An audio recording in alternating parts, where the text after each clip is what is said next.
In the quiet village of Ndoka, Adaora's salon is the talk of the town. But behind its bustling facade lies a chilling secret. Adaora, a once desperate woman with a booming business, has been collecting her customers' hair and selling it to a powerful and sinister figure, Chief Agbegonkete, for dark occultic rituals. Unbeknownst to her, the secret thread had led to countless tragic deaths. When Chinma, a perceptive military wife, noticed something unsettling in Adaora's salon, her curiosity unraveled a web of deceit and danger. As she dug deeper, Chinma's discovery set off a chain of events that exposes the hidden hero of the Black Moon, a ruthless secret society. With the help of her determined husband, Buchi, and team of soldiers, Chinma uncovers the truth and confronts the evil that have plunged their village. Join us on this gripping journey of suspense and revelation, where every twist brings you closer to the heart of the darkness and the fight for justice. Don't miss out this compelling tale of bravery and betrayal in the sinister strands, a saloon deadly secret. Adaora was a well-known figure in Ndoka village, not only because of her massive frame, but because of the large salon she ran in the heart of the market square. Her salon was a place where women from all walks of life gathered to beautify themselves. Despite her size, Adaora was swift with her hands, expertly weaving and styling hair in the latest fashions.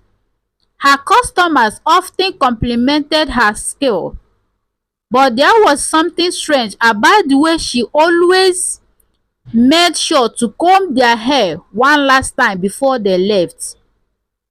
Adaora's customers would sometimes complain about how she yanked out strands of their hair during that final comb, but she would laugh it off, telling them it was just part of the process. What the women of Ndoka didn't know was that Adaora was more interested in what fell from their hairs than in the money they paid her. Every strand of hair that dropped to the floor was carefully swept up and collected into a large bag that she kept hidden at the back of her shop. Adaora guided that bag like her life depended on it, and in many ways it did. Unknown to anyone in the village, Adaora had been selling these strands of hair to Chief Agbegonkete, a powerful and wealthy man who lived in nearby town. Chief Agbegonkete was known for his immense wealth and influence, but there were whispers that his fortune was built on something far darker.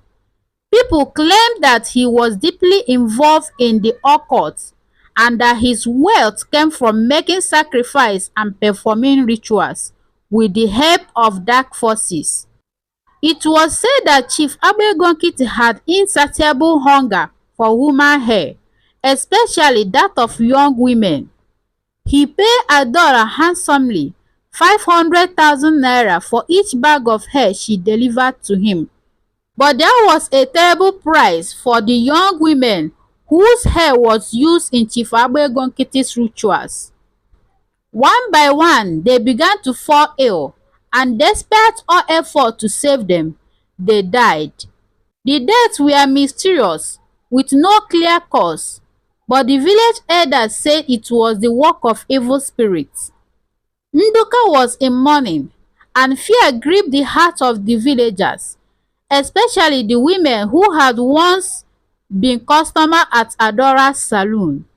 Chinma was one of those women, a vibrant young wife to a military man named Buchi. She was smart and observant. When she first visited Adaora's salon, she noticed something peculiar about the way Adaora swept the hair into that bag. Chinma had a sharp intuition, and she felt something wasn't right. Instead of making her hair that day, she pretended to wait for her turn, but was secretly watching Adaora's every move. Chinma's suspicion grew stronger with each visit. She began coming to the salon every day, finding excuses to linger around and observe. She noticed how Adaora would be more focused on gathering the hair than on the styling itself. Chinma knew she was onto something, but she needed proof. She confided in her husband, Buchi, and told him about her observation. Buchi, being a sharp and diligent soldier, immediately called a few of his trusted military friends. They devised a plan to catch Adaora red-handed. The next day, Chinma visited the saloon again as usual. This time, she made sure to stay late, watching as Adaora began sweeping up the hair once more. But before Adaora could secure the bag, Buchi and his friends stopped in. Caught off guard, Adaora tried to flee, but the soldiers were quick. They restrained her and began questioning her harshly.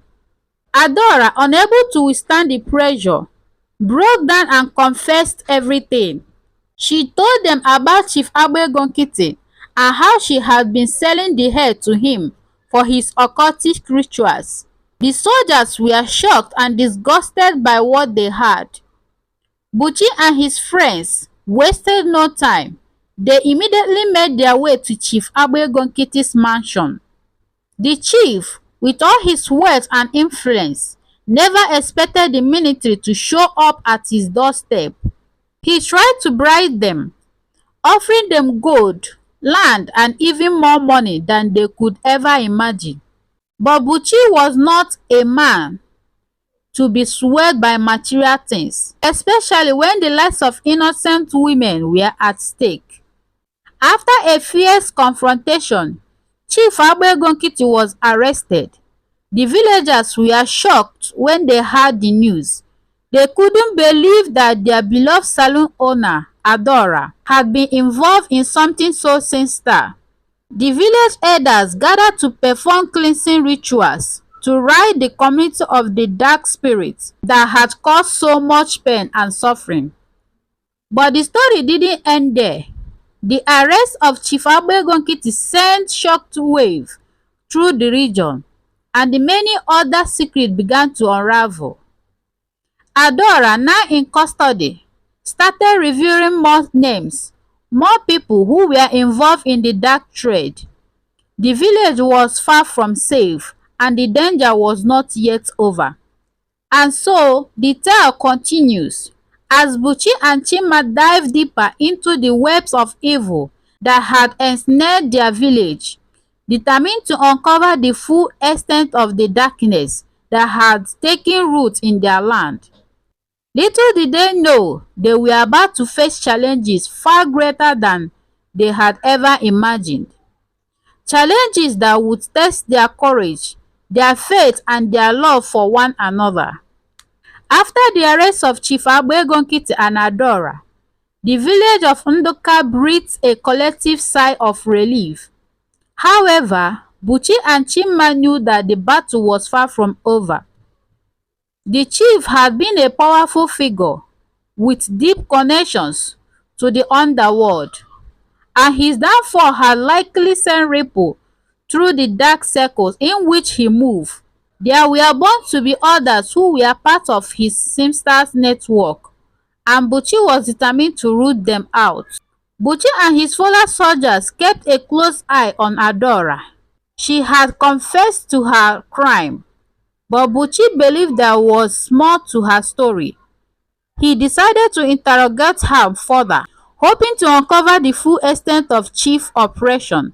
Meanwhile, Chinma, ever the keen observer, continued her own investigation, discreetly gathering information from the villagers who had once frequented Adaora's saloon.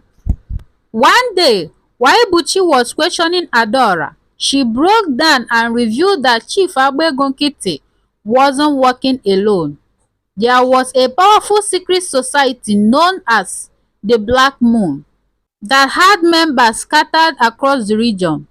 The society had a single purpose: to amass wealth and power through dark rituals and human sacrifice. Chief Agbegonkiti has been one of their most influential members, and his wealth has come from years of performing these rituals. The hair Adaora had been collecting was just one of many components used in their gruesome practice. Adaora also revealed that she had been coerced into joining the Black Moon years ago when she was struggling to make ends meet. Chief Agbegonkiti approached her with an offer she couldn't refuse. Desperate and hungry, Adaora had been agreed to his terms, unaware of the full extent of what she was getting into. By the time she realized the horror of the chief rituals, it was too late. She was trapped, forced to continue supplying her to avoid horror of the chief's rituals. It was too late. She was trapped, forced to continue supplying her to avoid becoming a victim herself. Horrified by the scale of what they were dealing with, Buchi realized that the arrest of Chief Agbegonkiti was just the beginning. The Black Moon was still out there, and it wouldn't be long before they sought revenge for the loss of one of their key members. Buchi knew he had to act fast, but he couldn't do it alone. He reached out to his commanding officer, Major Chijioke, who was a man known for his integrity and commitment to justice. Major Chijioke quickly mobilized a special task force made of experienced soldiers and detectives to investigate the Black Moon. They knew it wouldn't be easy to dismantle such a secretive and powerful organization, but they were determined to protect the innocent and bring the guilty to justice. The task force operated in secrecy, knowing that the Black Moon had eyes and ears everywhere. As the investigation intensified, Chinma uncovered a shocking truth. The Black Moon had deep roots in Nduka village itself. Several prominent villagers, including the respected elder Okonkwo, were members of the society. These men had been living double lives, hiding their dark activities behind a facade of respectability. Chinma was devastated by the discovery, especially since Okonkwo was a man she had grown up admiring, but she knew she couldn't let personal feeling get in the way of the truth. Buchi and Major Chijioke decided to lay a trap. They spread rumors that Adaora had escaped from custody and was seeking refuge from Chief Agbegonkiti's former associates. The plan was to lure the Black Moon member out of hiding, hoping they would try to recapture Adaora to silence her once and for all. The plan worked.